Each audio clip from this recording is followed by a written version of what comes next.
Assalamualaikum warahmatullahi wabarakatuh. Perkenalkan, nama saya Kevin Febriansyah dengan nomor induk mahasiswa 2450501071111044 dan dari kelas G.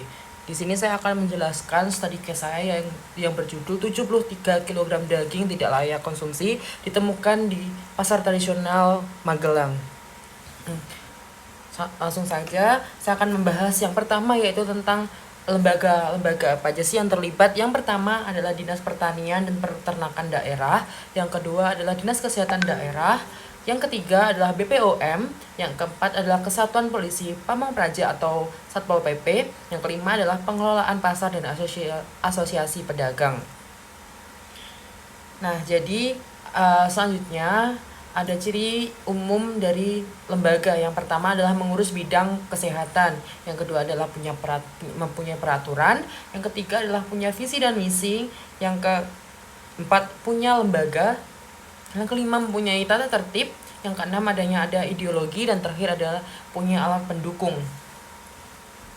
Selanjutnya ada cara mempelajari lembaga. Cara mempelajari lembaga itu ada 5, yaitu yang pertama adalah tipe lembaga, yakni kenali lembaga yang terlibat, misalnya Dinas Kesehatan, Badan Pengawas Obat dan Makan atau BPOM, atau lembaga pemerintah lainnya.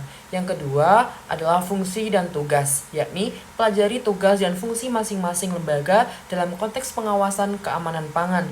Yang ketiga adalah regulasi dan kebijakan, yaitu ketahui undang-undang atau peraturan yang mengatur keamanan pangan di Indonesia. Yang keempat yaitu dampak pada masyarakat, yakni pertimbangan bagaimana tindakan lembaga dalam mengawasi dan menindaklanjuti produk pangan mempengaruhi kesehatan masyarakat. Yang terakhir atau yang kelima adalah kerjasama antar lembaga, yaitu pelajari bagaimana lembaga tersebut berkolaborasi dengan pihak lain seperti pedagang atau konsumen. Selanjutnya saya akan menjelaskan pihak yang berkuasa dalam kasus ini, yaitu Dinas Pertanian dan Pangan Kota Magelang. Yakni yang pertama adalah memiliki wewenang dan kekuasaan, meliputi yang pertama adalah inspeksi dan pengawasan, yaitu memastikan daging di pasar layak konsumsi melalui inspeksi rutin. Yang kedua adalah penegakan hukum, yakni menyita daging tak layak, memberikan sanksi dan memperingatkan kepada pedagang pelanggar. Yang ketiga adalah perlindungan konsumen, yaitu melindungi masyarakat dari resiko kesehatan akibat konsumsi daging tidak layak makan atau tidak layak konsumsi. Yang keempat adalah edukasi dan penyuluhan. Jadi tujuan dari edukasi dan penyuluhan adalah memberikan informasi kepada pedagang, pada konsumen tentang keamanan pangan.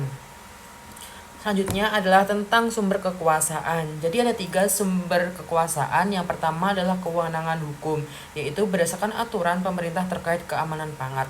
Yang kedua adalah keahlian, yakni kompetensi khusus menilai kelayakan daging. Yang terakhir adalah yang ketiga adalah sanksi, yaitu penyitaan atau hukuman untuk pedagang yang melanggar. Yang selanjutnya adalah unsur kekuasaan. Unsur kekuasaan juga ada 3, meliputi yang pertama adalah wewenang resmi, yaitu mandat dari pemerintah. Yang kedua adalah kemampuan memaksa, yaitu menjatuhkan sanksi atau mendorong kepatuhan. Yang ketiga adalah pengaruh dan legitimasi, yaitu edukasi atau meningkatkan kesadaran dengan dukungan masyarakat. Selanjutnya adalah strategi mempertahankan kekuasaan. Jadi ada 3 juga. Yang pertama adalah penegakan hukum yang konsisten. Yang kedua adalah peningkatan keahlian dan transparansi. Yang ketiga adalah edukasi dan kerjasama dengan instansi lain. Wewenang ini tidak memastikan standar keamanan pangan tetap terjaga dan masyarakat terlindungi. Selanjutnya saya akan menjelaskan tentang kebijakan dalam sektor peternakan. Yang pertama adalah pengendalian penyakit ternak, yaitu kebijakan utama, yakni pemerintah mengimplementasikan program vaksinasi biosecurity dan surveillance penyakit hewan seperti PMK, flu burung, atau antraks. Dampak pada peternak kecil yaitu positif, yaitu mengurangi resiko kerugian akibat wabah dan meningkatkan produktivitas ternak. Yaitu tantangannya adalah peternak kecil sering menghadapi kendala akses layanan kesehatan hewan. Yang kedua yaitu menjelaskan tentang pengawasan produksi.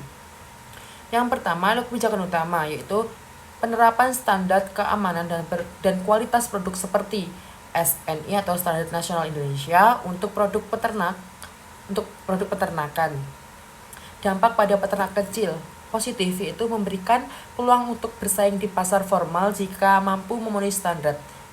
Tantangannya adalah memenuhi persyaratan teknis, membutuhkan investasi yang mungkin sulit bagi peternak kecil. Yang ketiga adalah distribusi pakan. Kebijakan utamanya adalah pemerintah mempromosikan penggunaan pakan berkualitas melalui regulasi dan subsidi bahan baku pangan. Dampak pada peternak kecil yakni subsidi bahan baku pakan membantu menurunkan biaya produksi, yaitu dampak positifnya. Tantangannya adalah distribusi subsidi seringkali tidak merata sehingga peternak kecil di daerah terpencil kesulitan mendapatkan manfaat. Yang keempat adalah impor ternak dan produk peternakan. Kebijakan utamanya adalah regulasi kuota impor daging dan ternak hidup untuk menjaga keseimbangan pasokan dan harga domestik. Dampak pada peternak kecil yaitu positif, yaitu kegiatan impor yang terkendali membantu menstabilkan harga pasar dan melindungi produsen lokal. Tantangannya adalah jika impor tidak terkontrol, harga produk lokal turun drastis mengancam kelangsungan usaha peternak kecil. Selanjutnya adalah program pemberdayaan dan kredit usaha. Kebijakan utamanya adalah pemberian bantuan teknis, pelatihan, serta akses pembiayaan melalui KUR di sektor peternakan. Dampaknya pada peternak kecil adalah positif, yaitu dampak positifnya adalah membantu peternak kecil meningkatkan skala usaha dan efisiensi produksi. Tantangannya adalah tidak semua peternak memenuhi syarat untuk mendapatkan kredit bantuan. Kedua, saya akan menjelaskan tentang peternak sering menghadapi kendala birokrasi. Ada 5, yaitu yang pertama adalah prosedur kompleks, banyak langkah administrasi yang rumit, membingungkan. Yang kedua adalah proses lambat, yaitu penanganan perizinan sering makan waktu dan lama. Yang ketiga adalah biaya tinggi, administrasi, inspeksi, dan pelatihan membutuhkan biaya besar. Yang keempat yaitu kurangnya informasi, yakni sosialisasi regulasi sering tidak merata.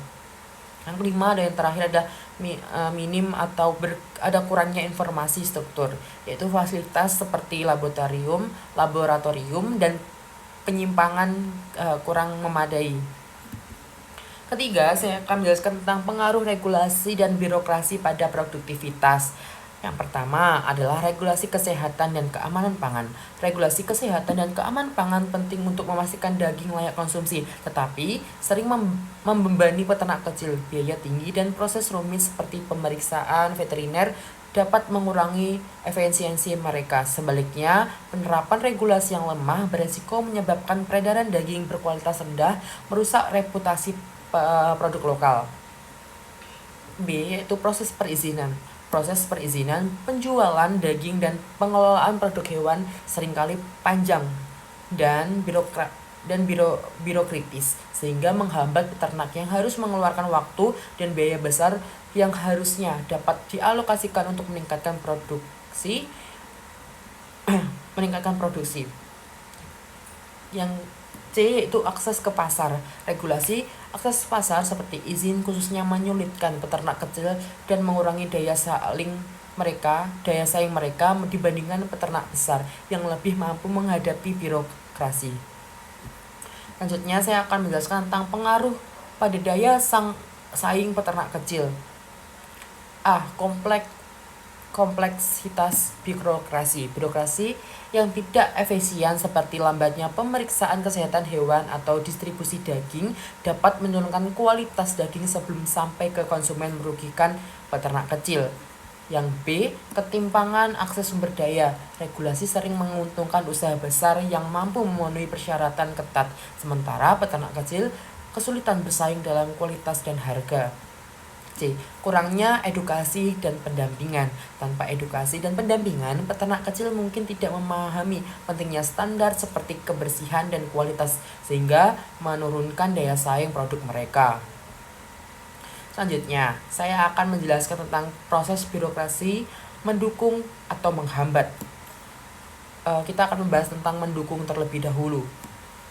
Birokrasi sederhana, biaya rendah serta pelatihan atau subsidi dapat meningkatkan produktivitas dan daya saing. Contohnya adalah pelatihan kesehatan hewan terjangkau dan proses distribusi lebih mudah.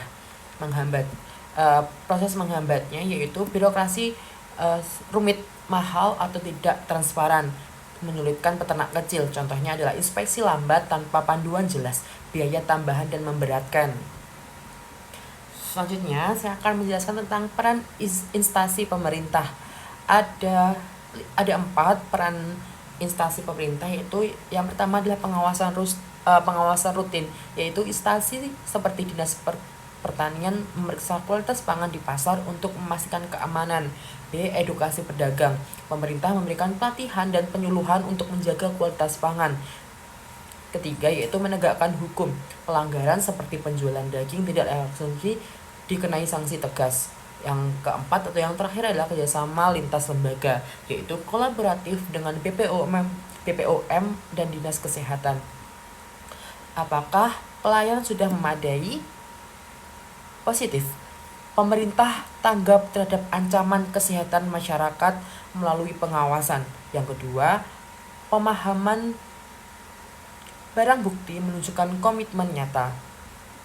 Kekurangannya adalah pengawasan pasar tradisional belum rutin dan menyeluruh. Yang kedua, fasilitasnya di beberapa daerah kurang memadai. Edukasi pedagang tentang kualitas produk masih minim. Rekomendasi perbaikan. Ada 4 rekomendasi perbaikan. Yang pertama adalah peningkatan frekuensi inspeksi, yaitu pemerintah daerah harus meningkatkan frekuensi inspeksi pasar, khususnya menjelang momen-momen tertentu seperti Ramadan atau konsumsi meningkat. Yang kedua adalah fasilitas pengujian keliling, yaitu menyediakan laboratorium keliling untuk memeriksa bahan pangan langsung dan dialokasi ke pasar. Yang ketiga adalah pemberdayaan masyarakat. Masyarakat harus dilibatkan dengan memberikan edukasi tentang cara mengenai bahan pangan yang tidak layak konsumsi. Yang keempat atau yang terakhir adalah sistem pengaduan. Membuka saluran pengaduan yang mudah diakses oleh masyarakat jika menemukan adanya pelanggaran. Selanjutnya adalah perubahan sosial dalam kasus daging tidak layak konsumsi di Magelang, yaitu yang pertama adalah kesadaran masyarakat. Peningkatan perhatian terhadap keamanan pangan mendorong perilaku konsumen lebih selektif. Yang kedua adalah regulasi dan penegakan hukum, perlu pengawasan ketat dan sanksi tegas terhadap pelanggaran keamanan pangan. Teknologi inspeksi, penggunaan alat deteksi modern untuk memastikan kualitas pangan. Edukasi dan media massa meningkatkan kesadaran publik, sementara edukasi dan pedagang dan konsumen tentang keamanan pangan masih perlu ditingkatkan. Kelima, lembaga terkait. Yang pertama ada 3, yaitu yang pertama adalah pemerintah, inspeksi oleh Dinas Pertanian dan Kesehatan Pangan. Yang kedua adalah pasar tradisional, dan ketiga adalah lembaga kesehatan. Selanjutnya adalah dampak utama. Dampak utama ada 2, yaitu konsumen dan norma. Konsumen adalah resiko kesehatan akibat bahan pangan berbahaya, dan normanya adalah pelanggaran etika sosial dan hukum. Langkah strategisnya ada 5, yaitu inspeksi rutin dan teknologi pendukung. Yang kedua adalah sertifikasi kualitas produk. Yang ketiga adalah edukasi pedagang dan konsumen. Yang keempat adalah penegakan hukum lebih tegas. Yang kelima adalah koordinasi lintas sektor. Kasus ini mencerminkan perlunya penguatan kesadaran regulasi dan pengawasan keamanan pangan di pasar dan di seluruh pasar Indonesia. Sekian dari saya. Wassalamualaikum warahmatullahi wabarakatuh.